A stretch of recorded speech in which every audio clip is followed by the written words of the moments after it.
오늘 우리에게 주시는 하나님 말씀 요한계시록 7장 요한계시록 7장 9절로 17절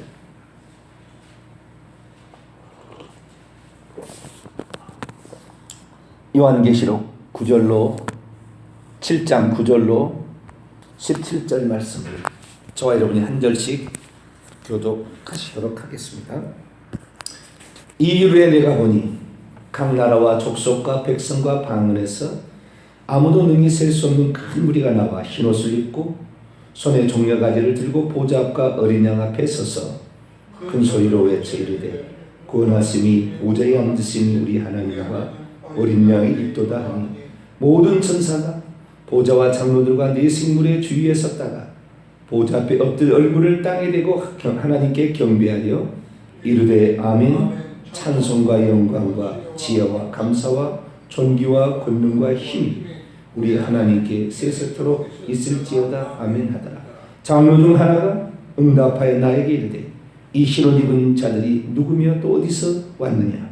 내가 말하기를 내 주여 당신이 하시나이다 하니 그가 나에게 이르되 이는 큰 혼란에서 나오는 자들인데 어린 양의 피에 그 옷을 씻어 희게 하였느니라.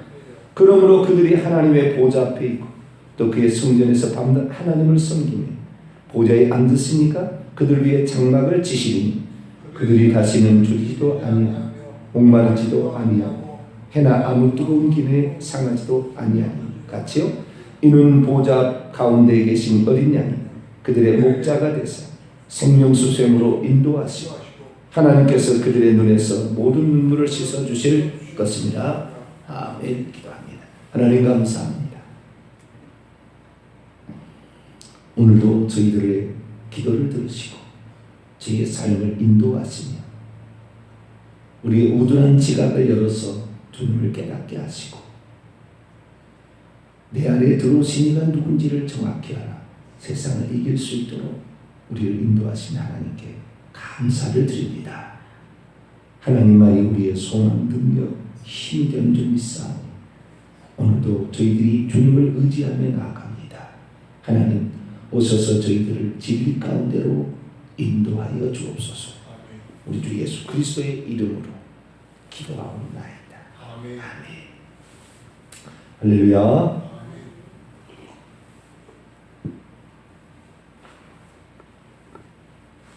하나님이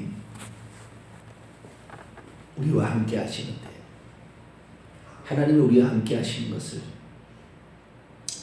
임마누엘이라 하나님이 우리와 함께 하십니다. 그런데 하나님 우리와 어떻게 함께 하시느냐? 예수님으로 함께 한 줄 믿습니다. 말씀이 육신이 되어서 그분이 우리와 함께 하시는. 그래서 예수님의 별칭을 마태복음 1장에 보면 예수님이 임마누엘이다. 하나님이 우리와 함께하기 위해서 오셨다. 그 말이 임마누엘이라는 말입니다. 그 하나님은 전능자여 창조주입니다. 전능자가 우리와 함께하기 위해 오셨다. 그런데 그 하나님께서 사람으로서 피 흘려 죽여서 속죄의 피를 흘려야 했기 때문에 하나님 우리와 함께 하시는데, 자, 구약에는 하나님이 이스라엘 백성과 함께 하지 않았습니까? 함께 했죠. 구약에도 하나님 함께 했어요. 어떻게 해요? 당신의 영으로. 구약에는 예수님이 안 나옵니다. 육신을 안 입었으니까. 그러나 그의 영으로 내가 주의 영을 떠나 어디로 가오리까? 바다 끝에 진을 바다 끝에 가고 어디 하늘 끝에 올라갈지라도 거기 다 계십니다. 시편 139편. 주님은 그의 영으로 누구든지 함께 하시고 그의 영이 임하여 성령의 감동이죠. 그의 영이 임하여 예언을 하고 환상을 보기도 하고. 그래서 구약에도 하나님 함께 했어요. 그런데 함께하는 그 방식이 상당히 차이가 있습니다. 구약에는 그의 영으로 함께 있는데 그의 영이 사람 속에 들어간 일이 없어요. 그러나 예수 그리스도께서 오셨을 때는 하나님이 함께 한다는 것을 눈에 볼 수 있겠죠. 아, 하나님이 여기에 지금 함께 한다. 주님이 함께 가면 귀신도 쫓겨나가고 병다도 낫고 장애인도 고쳐지고 그분의 말 한마디로 바람과 풍랑도 잔잔해지고 죽은 자도 살아나고 이 하나님이 우리 함께 하면은 배가 고플 때는 오병이어의 기적으로 5,000명을 먹이고도 12광질이 남고 배고픈 문제, 질병의 문제, 아픔의 문제, 귀신의 문제, 심지어 사망의 문제까지 다 해결되는구나. 이것을 피부로 와닿게 하기 위해서 하나님 육신이 입고 오셨습니다. 그분이 바로 예수 그리스도. 할렐루야. 그리고 그분의 모든 사역의 종점은 십자가입니다. 완전한 제사, 단번의 제사, 그 제사로 죄로 말미암아 인간에게 나타난 모든 저주, 질병, 가난, 죽음까지 대신 담당하셔버렸어요. 그래서 그분을 믿는 자는 그분이 오게 되면 죽어도 살고, 할렐루야. 죽어도 사는 거예요. 질병이 그런 것도 낫고, 할렐루야. 이 저주가 끝나는 거예요. 요즘에 텔레비를 보면 조현병이라고, 그런 사람들이 운전을 하거나 그런 사람들이 사람을 데려다 유괴에다가 죽여요. 정신분열증이라고 그래서 예전에는 환청이 들리죠. 죽여라. 어떻게 해라. 그러지 않으면 네가 죽는다. 다 누구 장난이에요? 귀신의 장난입니다. 이 세상은 악한 자에게 처해 있어요. 요한복음 14장 30절, 16장 11절에 보면 이 세상 임금은 마귀라고 해요. 이 세상 임금이 마귀예요. 그래서 이 세상은 요한일서는 온 세상은 악한 자에게 처해 있어요. 악한 자가 세상 임금입니다. 그래서요, 그의 귀신들을 오늘도 저 지옥의 지구의 한 중앙에 지옥에 있는데 이 지옥에서 음부의 문들을 통하여 귀신들이 다 내보내고 있어요. 보이지 않게 6,000년을 지배해온 존재입니다.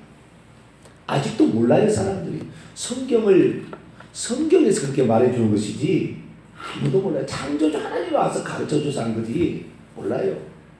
빛이 오기 전에 구약 성경에 귀신이 있다는 대목이 안 나와요. 빛이 오니까 어둠이 드러나는 거죠.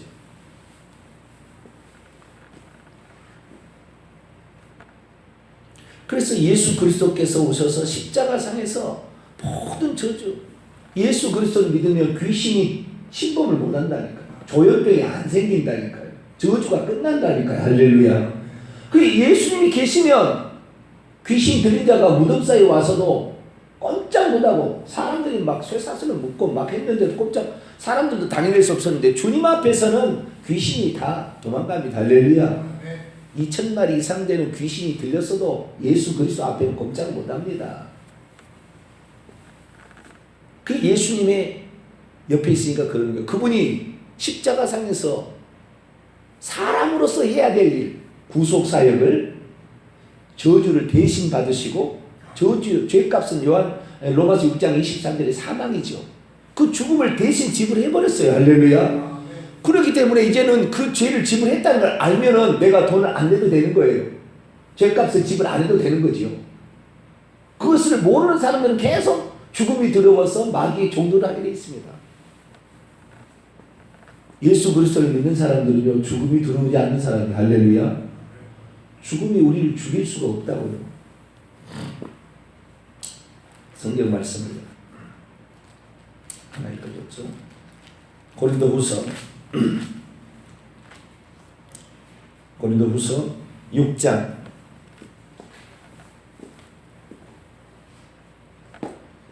고린도후서 6장 8절 9절 10절 그리스도인이 어떤 존재인가 여기 다 나왔어요. 이걸 알면 내가 어떤 존재인가, 내가 어떤 존재인지를 모르는 거죠 지금. 예를 들어 보겠습니다. 내가 지금 대통령 뭐 한다고 각 당에서 이제 후보들이 나왔잖아요. 그런데 대통령 선거에서 대통령 선거에 딱 당선이 되면 그 다음부터는 대통령이 되는 거예요. 그전에는 뭐 내 동생 같았어요. 알겠죠? 근데 그 사람이 대통령 후보가 됐어요. 대통령이 됐어요. 내 동생 어이 이랬어요. 근데 대통령이 돼버렸어요. 그럼 그 다음부터 어이 이렇게 할 수 있어요 없어요? 못하는 거지요. 그러니까 대통령이 자기가 되었어요. 그러면은 그 전에 어이 이렇게 하면은 형님 오셨습니까? 이러면 되겠습니까 대통령이? 그 권한과 그 위치가 주어지는 거죠. 그죠? 그렇게 되면 그 권한과 위치대로 써야지 대통령이 되는데도 바보처럼 살면 안 되죠. 조선시대 세자가 되고 나중에 왕이 되면 자기 스승도 그 앞에 머리를 조아립니다. 해초리를 때려가지고 그 가르치는 스승도 영의정 우의정 이랬던 사람들도 왕의 말 앞에 복종합니다. 사약을 주면 사약을 마셔요. 그것이 바로 내가 어떤 존재인지를 아는 사람인 거죠. 그렇죠? 우리가 어떤 존재가 되는 것입니까? 자, 고린도후서 6장 8절 하반절부터 나옵니다. 우리는 속이는 자 같으나 참되고 세상 사람이 볼 때 예수 믿으면 죄 사함 받고 천국 간다. 쓸데없는 소리 마라. 사기치지 마라. 그런데 그게 진짜예요. 알겠죠? 우리가 참된 것입니다. 무명한 자 같으나 유명한 자요. 세상에서는 아무것도 알아주지 않는 것 같으나 하늘나라에 가면 천사들도 떠맡은 존재가 됩니다. 죽은 자 같으나 보라 우리가 살아있고 우리가 죽은 자 같으나 죽지 않아요. 징계를 받은 자가 죽임을 당하지 아니하고 여러분 세상에서 우리가 여러 가지 많은 환난을 당해도 절대 안 죽습니다. 우리가 주님이 허락해야 죽는 거지 마귀가 우리를 죽일 수 있다고 죽일 수 있는 게 아닙니다. 근심하는 자 같으나 항상 기뻐하고 세상에 근심에 시달리는 것 같으나 우리 마음은 항상 기뻐합니다. 왜? 내 안에 주님이 계시니까. 할렐루야. 가난한 자 같으나 많은 사람을 부유하게 하고 가난한 같은 사람이지만 남을 부유하게 할 수 있는 놀라운 능력이 있습니다. 할렐루야. 아무것도 없는 자 같으나 모든 것을 가진 자로다.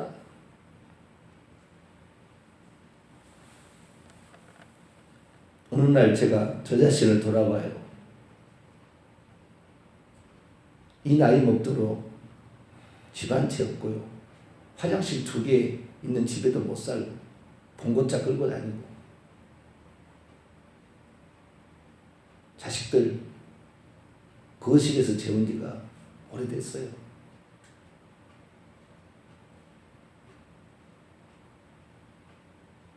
우리 성도들 제가 개척해서 10년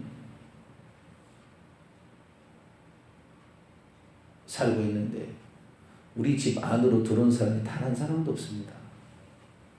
목회자가 어떻게 사는지 보여주지도 않지만 들어온 사람도 없어요. 그래도 저는 외롭지 않고 잘 사는 것이 그렇게 부럽지 않습니다. 내 집은 그건 가짜거든요. 임시처소거든요.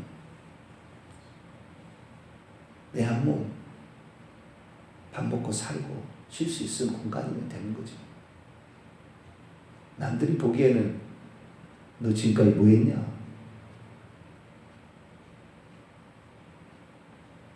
그렇게 말할 수 있어요.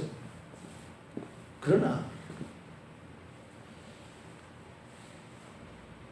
내가 천국이 없고 주님이 없다면 이렇게 살아가겠습니까?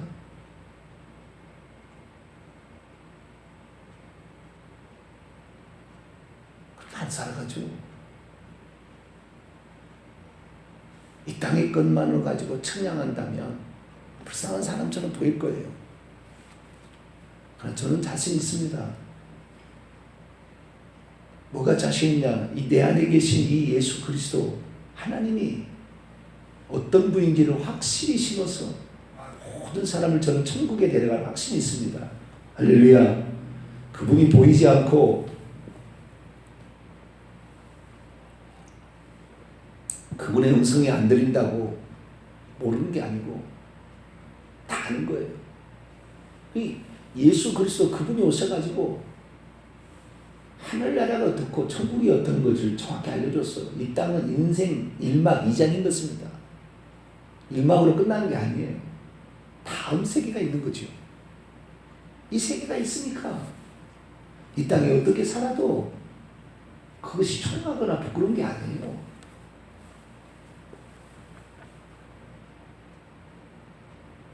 예수 그리스도께서 이 땅에 사신 것으로 하면은 그분 집 한 칸 있었습니까? 예수님이 이 땅에 사실 집 한 칸 있었냐고. 죽을 때 어떻게 죽었습니까? 제일 비참한 죽음으로 죽은 거예요. 제일 안 좋은 죽음으로 죽은 거라니까요. 근데 그 모든 것이 인류를 위한 하나님의 사랑의 표현이었습니다. 할렐루야.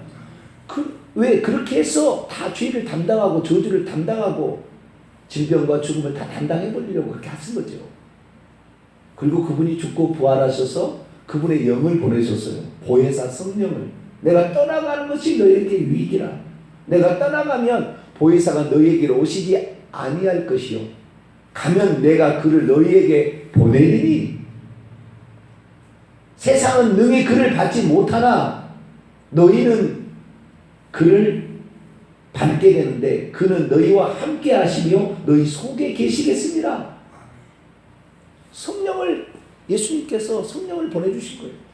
그래서 성령이 우리 안에 오심으로 구약에는 또 하나님 함께 하셨죠. 신약에는 예수님으로 함께 하셨죠. 그러나 지금 성령으로 함께 하는데 구약과 다른 것은 구약에는 몇몇 사람들에게만 위에서 함께 하셨지만 오순절 성령 강림에는 모든 사람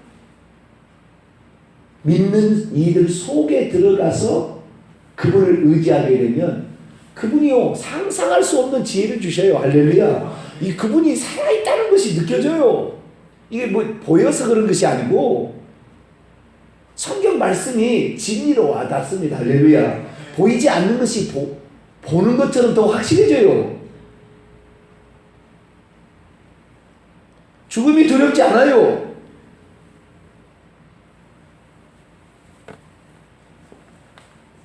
그래서 이제는 이 성령으로 하나님께서 우리와 함께 하시는 거예요. 예수님이 육신에 있을 때 그 옆에 있는 사람이 누렸던 그 모든 것들을 이제는 예수님께서 성령으로 우리와 함께 하심으로 누리게 해주십니다. 할렐루야. 그렇기 때문에 우리가 성령이 우리에게 오셨다는 게 예수님이 오신 거죠. 부활하신 예수님, 무소부지하신 전능자가 우리에게 오신 거예요. 성령이 오신 것은 창조주가 오신 거예요.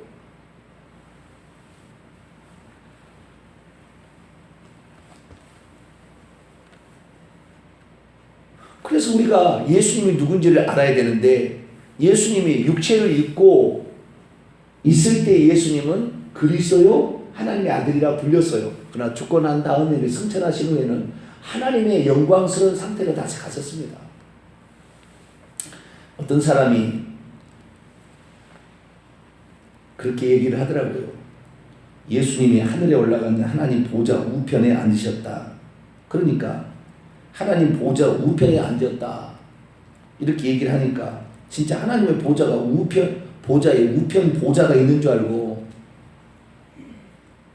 사도신경에도 우리가 하늘에 오르사 하나님 보좌 우편에 앉아 계시다가 저리로서 거기로부터 산자와 죽은 자를 심판하러 오시리라. 그러니까 보좌 우편에 예수님이 앉아 계시고 보좌에는 하나님이 앉아 계시고 보좌 우편에는 예수님이 앉아 계시고 그러면 성령님 어디 앉아 계시냐? 보좌 좌편에 앉아 계시고 이제 그걸 만들어내는 거죠. 여기는 자, 마가복음 16장 19절.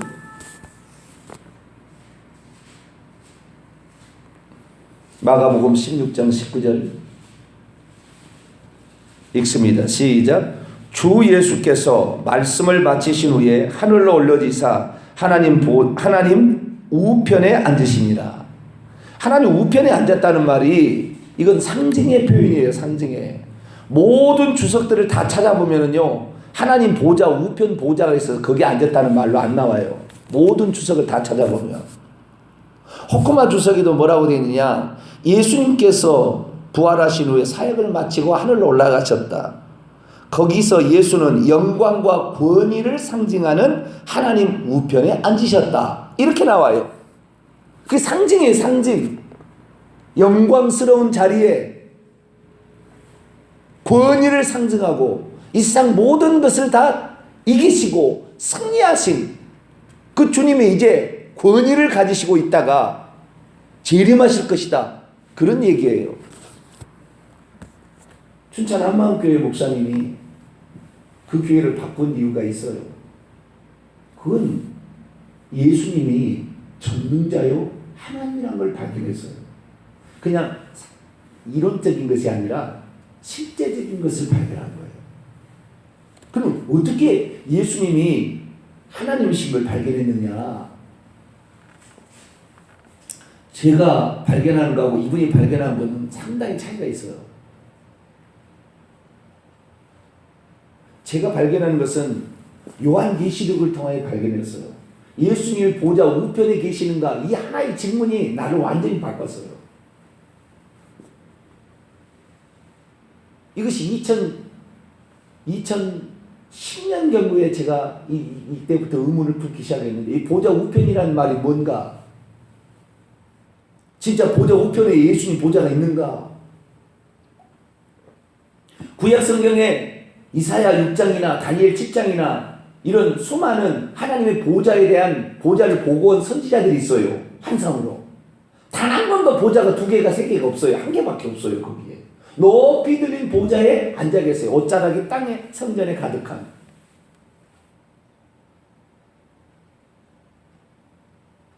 거기에 앉아 계신 다니엘 7장에 흰옷 입으신 그분이 요한계시록 1장에 7금 촛대 가운데 돌아다니시는 흰옷 입은 계신 분인데 그분이 예수님이에요. 요한계시록. 나 깜짝 놀랐어요. 하나님 보좌 우편이 없었구나. 이건 상징이었구나. 내가 이 하나로요, 내가 완전히 달라졌다고요. 그전에는 하나님이 3분인 줄 알았어요. 천국에 가서. 이 땅에서는 우리에게 나타나셨을 때 그분은 구약에는 여호와고 신약에는 예수님이고 그 다음에 성령 나타나셨지만 하늘에서는 항상 한 분이세요. 신학자들이 바꾸는 거예요, 이것을.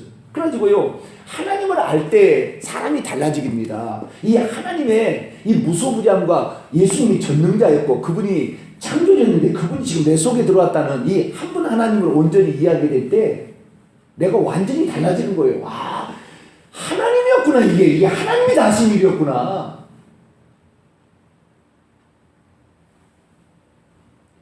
이 춘천 한마음교회 이 김성로 목사님이 자기가 저하고 비슷했어요. 뭐 직성이 안 풀려요. 알 때까지는. 아주 파버린 사람이에요. 저도 비슷하거든요.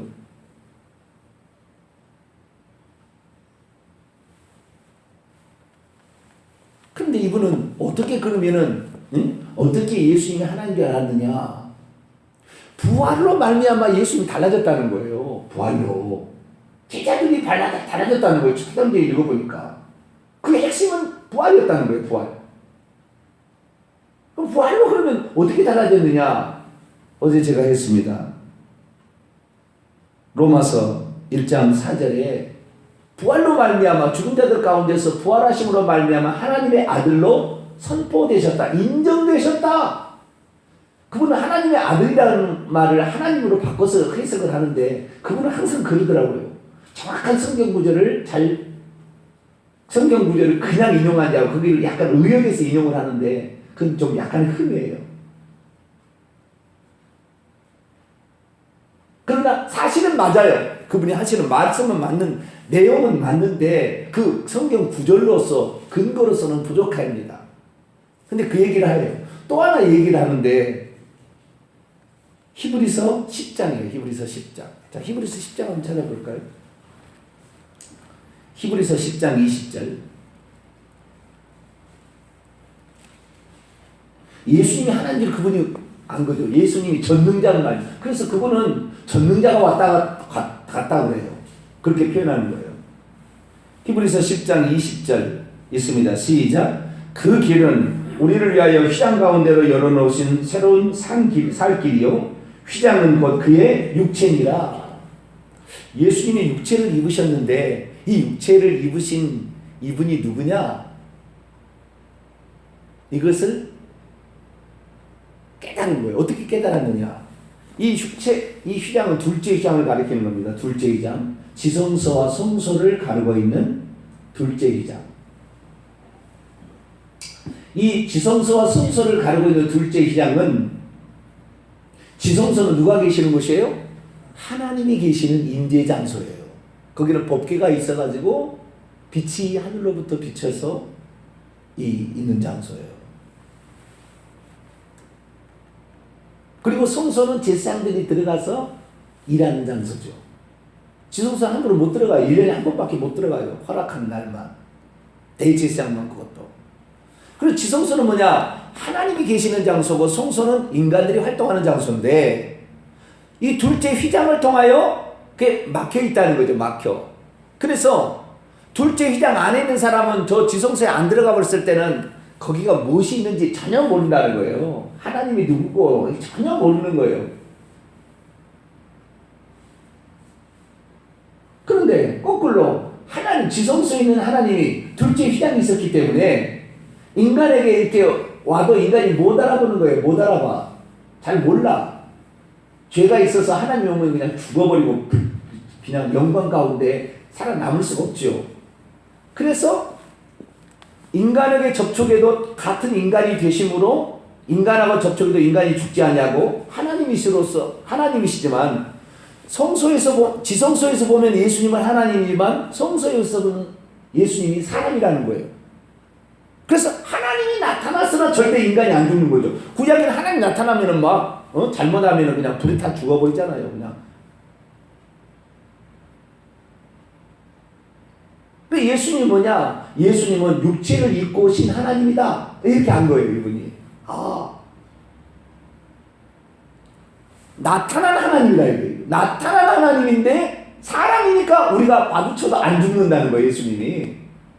근데 그분의 까서 보면은, 양팔을 까서 보면은 이분이 하나님이라는 거죠. 그래서 예수 그리스도가 이렇다. 그리고 또 한 구절의 글을 바꿨어요. 사도행전 20장.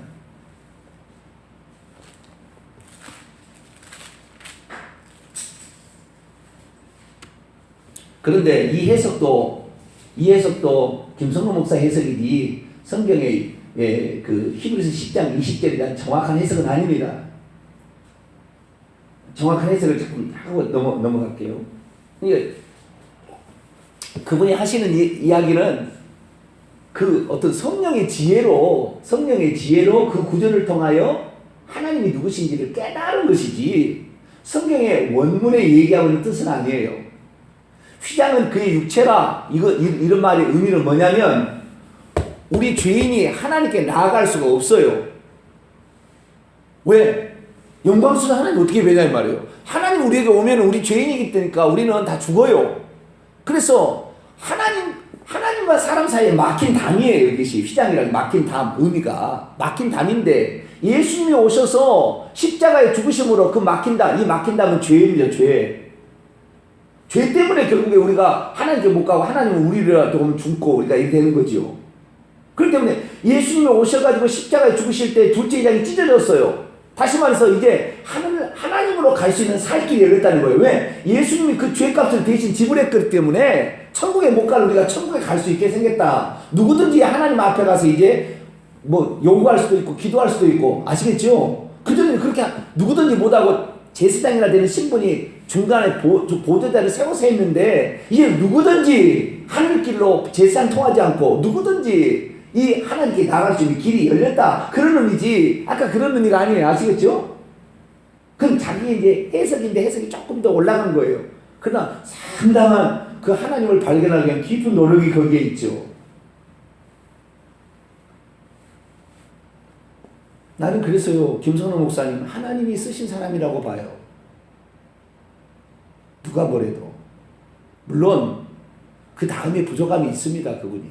그래도 그렇게 예수님이 누군지를, 구원을 어떻게 받는지를, 죄가 무엇인지를 찾아보려고 그렇게 노력을 했어요.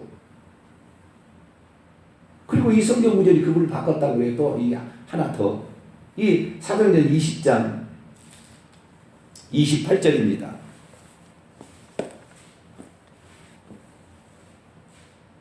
사도행전 20장 28절 있습니다. 시작. 여러분은 자기를 위하여 또는 온 양떼를 위하여 삼가라. 성령이 그들 가운데 여러분을 감독자로 삼고 하나님이 자기 피로 사신 교회를 보살피게 하셨느니라.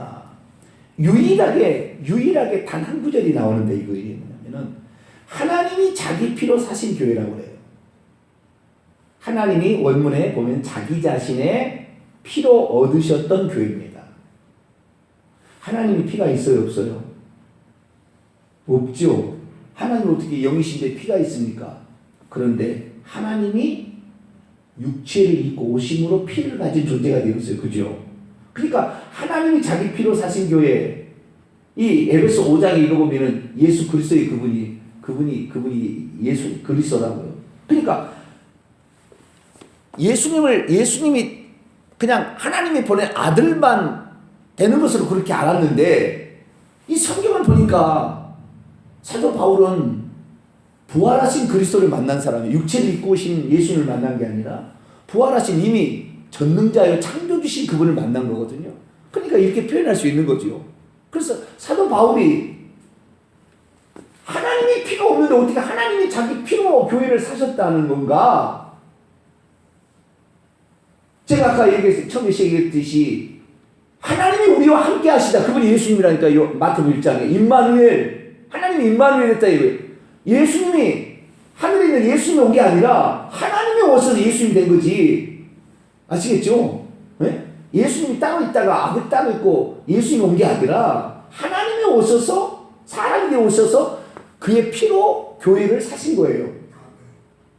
이걸 깨달은 거예요. 그러니까 예수님이 갑자기 전능자가 돼버리고 갑자기 이 양반이 입을 생각이 그냥 확 당겨버렸어요. 그냥 그냥 하나님이 그냥 아들이나 보내가지고 뭔 일 한 게 아니었구나 이게.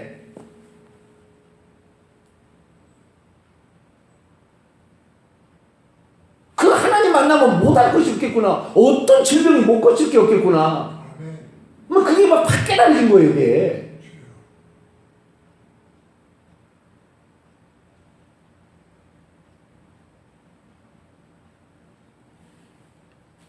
이 구절을 보통 사도행전 20장 28절의 구절을 일반 교회에서는 어떻게 해석하느냐? 예수님이라고 바꿔야 된다. 그래가지고 나중에는 여러분 보면 어떤 사본에 보면 하나님이라는 말을 주께서 이렇게 바꿔놨다고 그래요. 왜요? 하나님이라는 말이 안 맞으니까.